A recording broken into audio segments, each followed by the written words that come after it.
the Bible stuff and all that, we're all created equal. Right. That should be how it is, and that is how it is.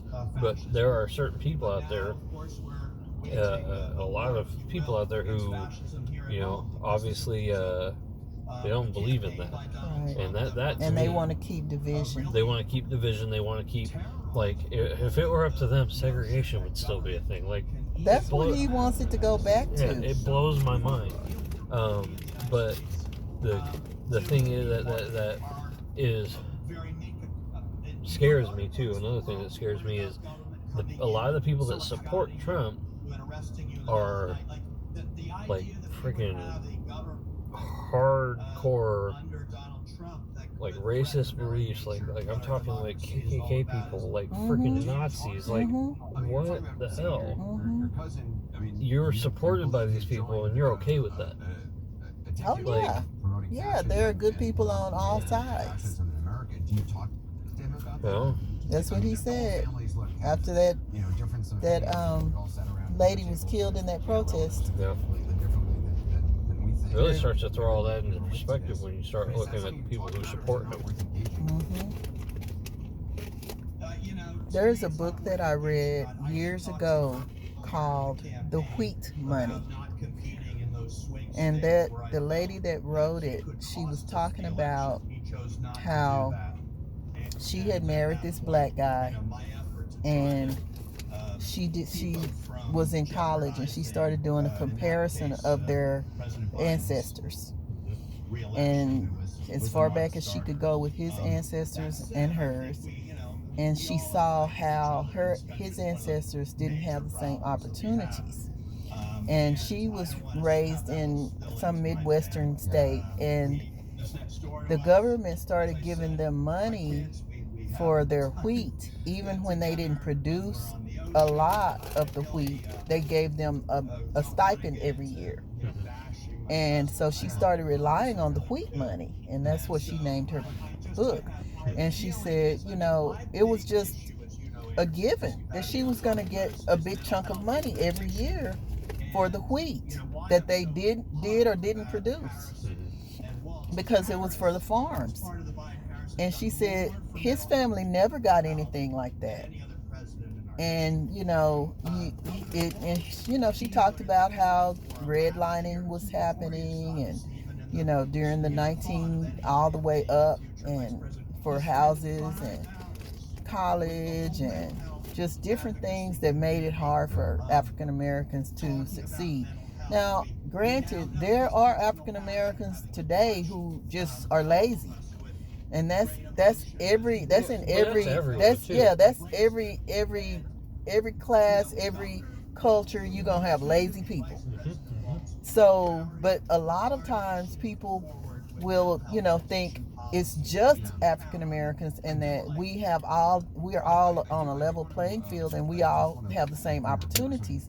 But it's still not the case. It's just still not even the case right now. A big problem that I see in our society that obviously I'll never be able to fathom, because I didn't grow up in the time frame where it was very prevalent and out there, and that all this stuff was still going on that led up to what we see now, where things are a little bit more inclusive, but there's still that fringe of people who are just not willing to open up their mind and their homes and their love for other people. And what worries me about it is that we have... There must have been another accident. I feel like there was, because it's saying that there is. One of the things that worries me is, like, part of the reason our society is kind of becoming the way it is because, like, it's still... so much more. Former Congressman Patrick Kennedy, I really appreciate it. There's it's hard to put into words. There's a lot of people out there who still are about all that. And yeah. At the same time, and it's a superiority complex. It's a superiority thing, but how it hurts understanding that your society was built with all of that in mind. Like knowing that people people did that to other people. Like that, I can't wrap my head around that because I wasn't there, obviously. But just knowing your heart, you can't fathom it. I mean, it's just, and I can't even fathom it now. How our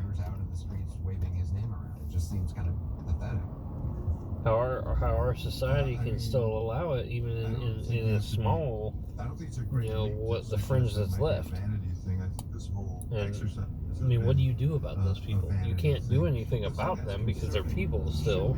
But you need to love your neighbor. But how do you love your neighbor when your neighbor is that way about you? Like, are you kidding me? Love your neighbor as yourself. Some people don't love themselves. Maybe that's the answer. But yet they want to say they're the ones that are like they're the ones that are all about God and this and that. I'm like, no way.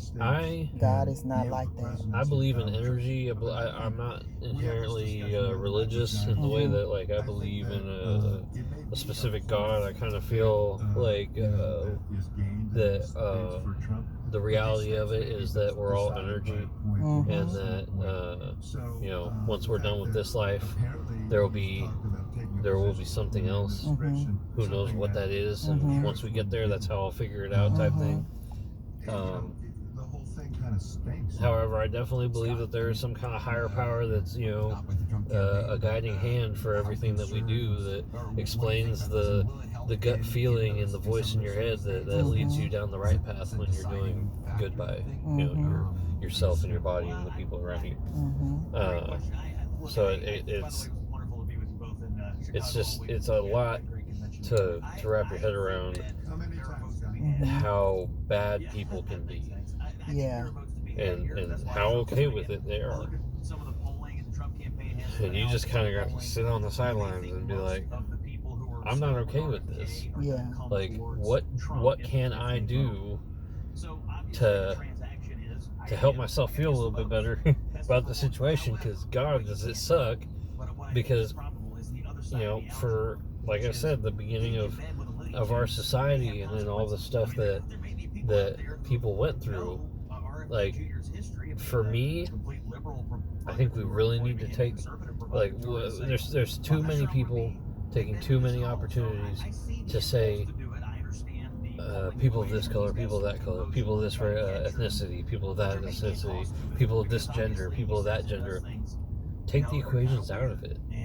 We've overcomplicated all of our all the complexities of our lives by throwing in all these other variables.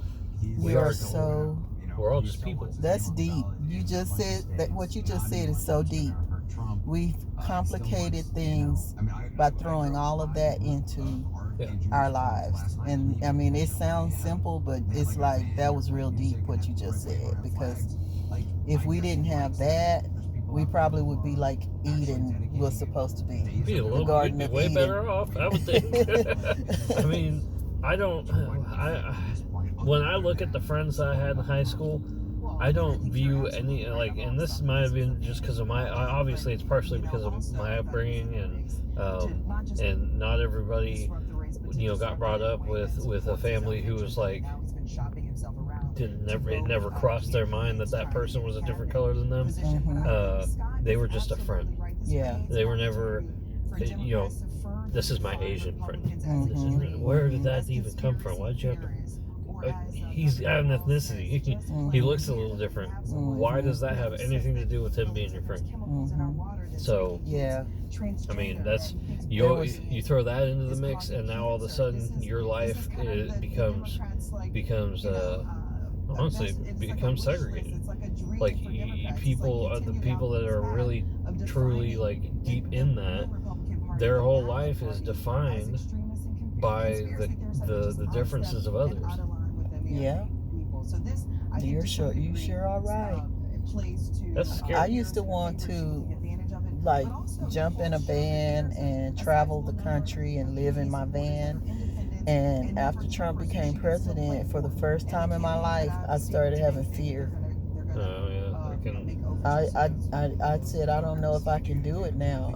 I would be afraid. Yeah. If I go through a small town. Yeah. I wouldn't even. That is. You having to live your life like that. There's absolutely no reason for that. Yeah. Like we could have such a much more comfortable society where, like, even me as a person, I have issues with anxiety and depression and that kind of stuff. Like, my stuff is all mental, ADHD. I feel inadequate because sometimes I'm forgetful or I'm all over the place, and it's like, this doesn't help all the things, all the complexities. Mm-hmm. So if we lived in a society where, from the get-go, people in their families and whatnot were taught just to respect each other and be there for your fellow person, and that none of that stuff had ever happened, like, it would be closer to something like what and all that. Like, it would be a lot less chaos to add into the mix of what people, like, that we deal with. Full highway closure. That's why. It's not an accident. Oh, They're working on the freeway. Jesus. Well, that's great. Trump tonight. I agree with Ashley. Why would they do it on a weekend instead of like a Monday or Tuesday when people aren't on the trying to go out of town? Yeah. Ashley, do you think it was a mistake? I mean, there were reports that. Hell if I know. I mean, apparently the highway is still technically open. They just closed it at 9. It said 9 p.m. to 9 a.m. Yeah, and it's 11:26 right now. It's just absolutely not. There was more downside than there was upside to her talking to him. That's crazy. Whoever this person was that did that, they're on the side of the gas companies, the oil companies. Yeah, they didn't really. To co-opt a lot of Yeah, I mean, honestly. And supporting the middle class, but the reality is Yeah, they really shouldn't have done it on a weekend. They should have done it during the week, like Monday, Tuesday would have been fine. It just would have done more damage than good. Scott, how do you think it'll be used on the campaign trail? And I can't tell if that's the service road. Yeah, that's the service and we're on the road. freeway. Okay. Which I think is we're making our way back over the service road to get past all this, because right about 2 to 3 miles ahead of us is where the actual closure is. Okay. And so we're creeping back over here. We just got back on the highway from that accident. I bet you what happened was things started slowing down out here, and someone wasn't paying attention. So, yeah, that's probably what happened with that wreck. Yeah, so then that diverted people off of the highway because it closed down all the lanes, which is why this backup right here is so bad, because then people got back onto the highway not realizing the highway was closed, and now we've got all the traffic behind us.